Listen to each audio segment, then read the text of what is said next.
Hey guys, welcome back to my channel, Your Stars Aligned. This is Carmina, Vedic astrologer and card reader with the cards of truth. And today I wanted to give you guys a sneak peek in the webinar I did together with my colleague, Vedic astrologer Levi Cosijn, last week about relationship capacity. So here are some excerpts out of that 3-hour webinar. Hope you enjoy. We're going to be sharing our knowledge about relationships and the capacity to feel fulfilled in relationships. And Levi is going to start with presenting the capacity for men and women to be in a fulfilling relationship. And then we're going to continue with Rahu and Ketu and Lajjitaadi Avasthas and everything. We're going to be maybe mentioning some Gemini principles as well and cards of truth, of course. And while we talk about things, we're also going to be looking at charts to present as examples. And we'll also have some time in the last hour to look at every chart more thoroughly a bit. Okay. Yes, perfect. You have the floor, Levi. For the principle of masculine and feminine energy, right? And how they relate towards another. So we're not talking about gender necessarily, okay? It can play out between men and women, but also between teacher and student, right? It's always the plus needs to flow to the minus. The feminine is the receptive pole, okay? So it can also play out between a teacher and a student, a child and a parent, and so on. So it's a very simple principle, but it's profound, right? The whole this whole concept between how masculine and feminine energies work together is underlying, of course, healthy relationships, right? Or the capacity to relate in a healthy way. Okay, now these techniques have been compiled throughout India, right? And are now available to us. Okay, so they have been for quite some time right now. A lot of research is being done. He says, abounding in vata and kapha and filled with knowing is the moon of round body, auspiciously eyed of sweet speech, fluctuating and love sick, right? So the moon is filled with knowing, of course, is all about intuition, right? The moon knows what to do, okay? It's all based on intuition and about following that intuition. So a strong moon in a woman's horoscope gives her the capacity, the receptivity to find out what she needs to evolve, okay? And to find out how to go about to become a fulfilled human being, okay? Especially on a level of emotions, on a level of what she actually needs to feel fulfilled. So that's going to be very important. We're going to look at the moon. The moon is going to be super important for women, of course, because again, the moon rules estrogen, and women are at least, we have to put a number on it, 51% feminine, right? So it's going to be very important. And then, afflictions to the moon is going to show, the hardship or how difficult a woman may have, or how difficult it may be for a woman to connect to her receptive feminine side, which means her emotions, right? So, like, for example, expressing first emotions when there's sadness, not expressing it in anger, for example, which is very common thing for us human beings to do, right? Yes, because, but it's going to be more important for a woman. When the female energy is imbalanced, she acts like a man, so through anger, and when a man's energy is imbalanced, he acts like a woman. So exactly. Okay, so that's also an important point that you mentioned, because if we're gonna look at people's horoscope, right? And see, there's going to be a lot of affliction in most horoscopes, because it's our natures, right? We're not living in a perfect world, and so it doesn't mean that you're a horrible person and your life is over. And it also doesn't mean that you're not a feminine woman or a masculine man. It's just going to show probably some suppression, like the things that you suppress. If a man has an afflicted chart, is going to show he's probably suppressing his masculine side, and because of that, he's going to act like a woman, right?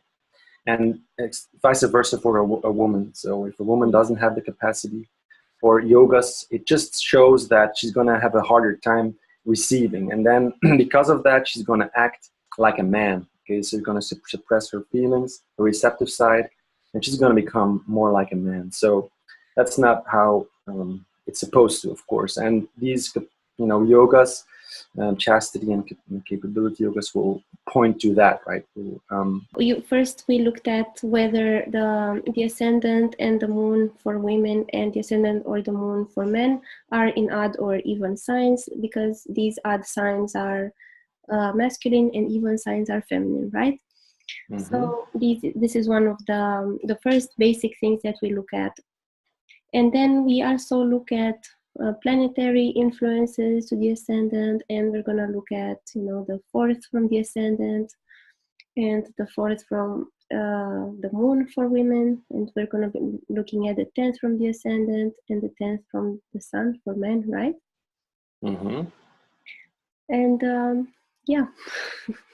Okay, so also we're going to look at the aspects to these signs, right? So like if the moon and the ascendant are in even signs and they're aspected by gentle planets, that's going to be much more favorable than when the moon and the ascendant are in even signs and aspected by cruel planets. Okay, so we're going to look at the influences to the moon and the ascendant.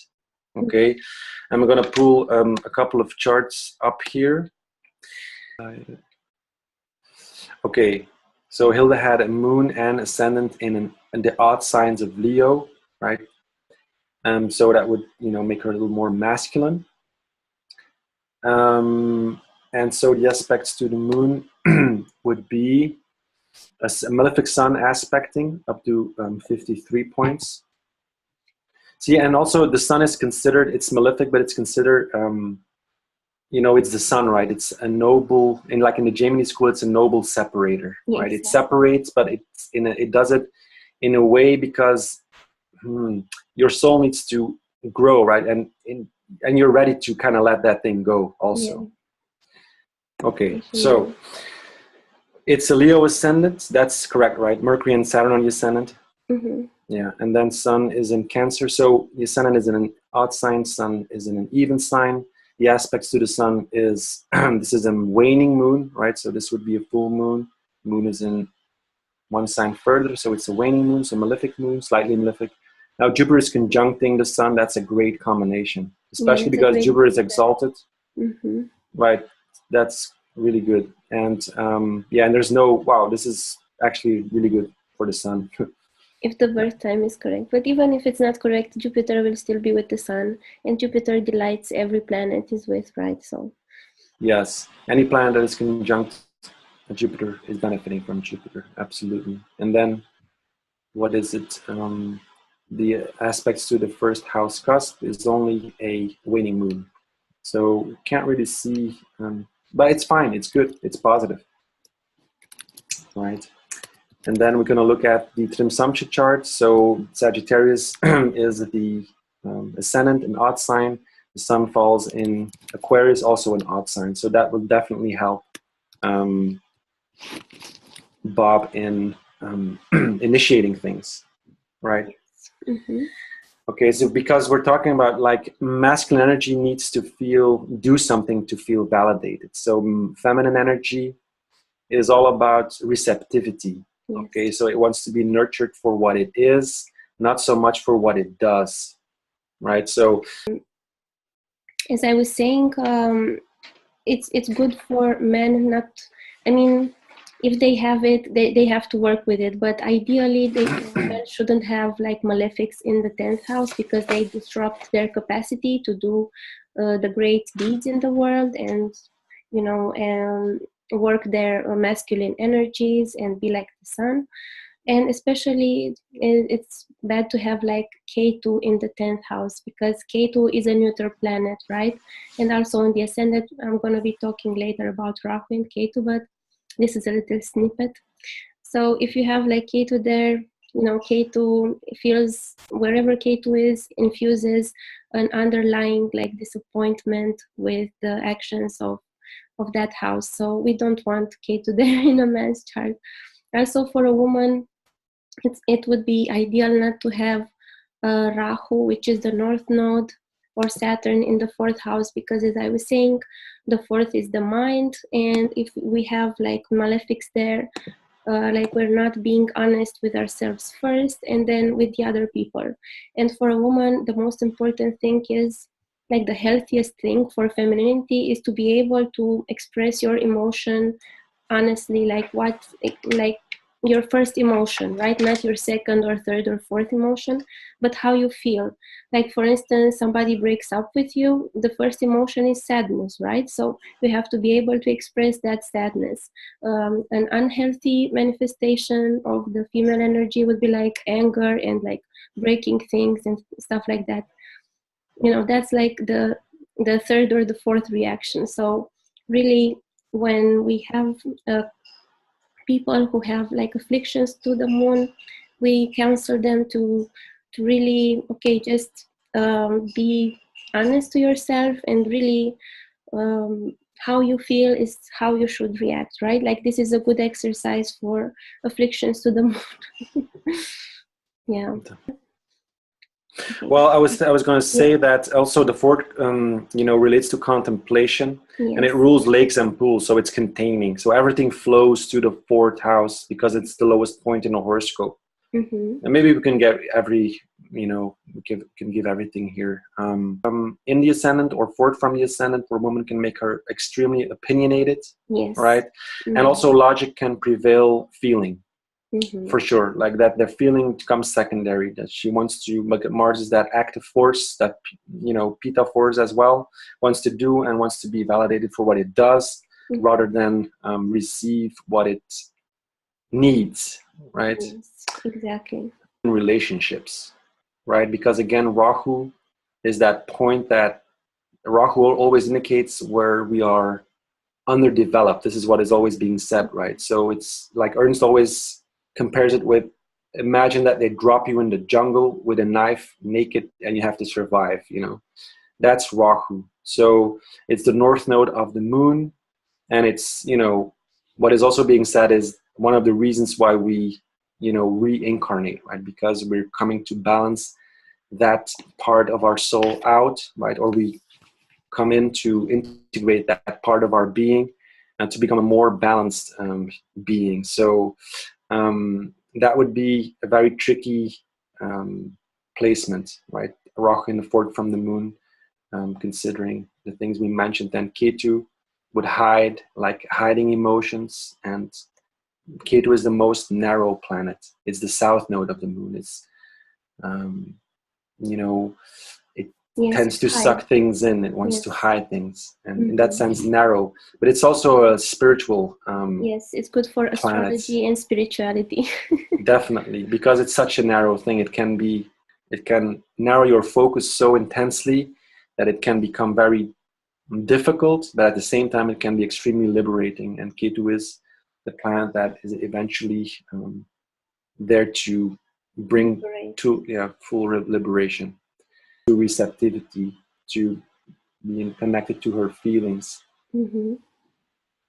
what she needs. And then the fourth from the moon has the sun, and the sun can make a woman want to act in the world and really pushing through, can make her stubborn as well, and really want to prove herself. I think that's also very important. Like the sun and the ascendant can have that, it can burn that, can agitate, and it always has a need to prove themselves. And for men, it's not considered a bad thing, right? Because again, it's that masculine force, but for women, it's considered more malefic, we could say. Yeah, because I mean, it's good for the world and it's good for the action that she takes, but it's bad for the way she feels about herself, I guess. Yes. So she has to come to terms with balancing the great things that she does in the world with like the way she feels about herself inwardly. Great with that, he has to learn in this life to develop his Rahu, so like develop his territory, his own individuality, the first house, and be appreciated for himself and what he does, and not in the context of a group or in the context of a partnership, be that like relationship or business partnership. So really he has to assert his own identity and find himself. And so Rahu and Ketu are very important in compatibility, pre-compatibility. If Rahu and Ketu are in the angles in a person's chart, it's more difficult because angles are action houses, so they affect those. And also it's important not to have a Rahu in angles from the moon, especially in the 4th for women, and Ketu especially in an angle from the sun, especially the 10th, because as I was saying, Ketu, Rahu is a feminine planet, So if a woman has Rahu on the Lagna, it's not so bad because Rahu is a feminine planet and she's going to have to find herself as well, but at least she has this like feminine aspect to it. But if Ketu is there, for a man or a woman, Ketu is a neuter and kind of blocks the manifestation of their gender, right? So yes. Christian says, what is the effect of Saturn Avasthas in a man's chart? Well, Saturn Avasthas are the way we finish things, right? It's how we finish things, and it's how we Or yeah. It's also no, you go. Sorry, no, you go. You were finishing. Yeah, I was saying how you bring things to a conclusion. It's like how perseverant you are, because Sun starts things, it's the first planet, and Saturn corresponds to number 7. It's the one that is the slowest moving of the 7 planets. So, it's about, finishing things and ending limitation. And also, Sun and Saturn are both kind of minimalistic. The Sun burns and Saturn like cuts off. So maybe if you have bad Saturn Avasthas, it's difficult for you to let go of some things that no longer serve you, right? It's difficult to eliminate because Saturn rules elimination in a person's chart, right? Yeah, it's the garbage, putting out the garbage. And bad ideas. Like if bad Saturn is having bad ideas too long with you.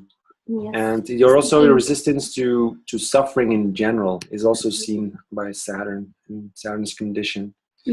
Right, and its placement. But you have Saturn, Christian has Saturn in the 6th house, which is considered a good placement. It's not always jolly, but it can deal with obstacles, because malefics like the Pachaya houses, the 3rd, the 6th, the 11th, they like here is the 6th house is where you deal with your enemies, right? All sorts of enemies, and we need some good strength and good malefics there to deal with that. But the Saturn it's Christian who's asking it.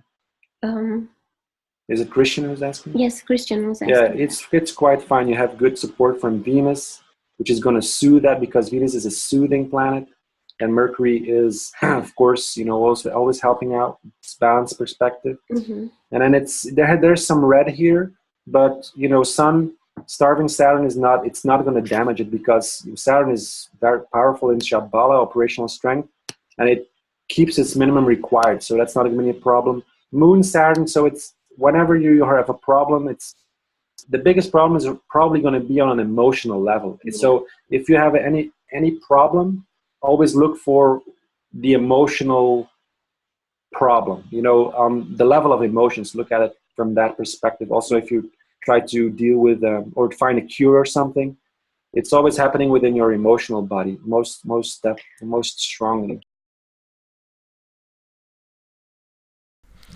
Okay, thank you for watching. These were some fragments from our relationship capacity webinar that took place on March 16, and I would like to announce that we will have a 4-class module on Lajjitaadi Avasthas, the degree of fulfillment of planets, and the classes will take place once a week for 2 hours. If you would like to register, I'm gonna post the details below.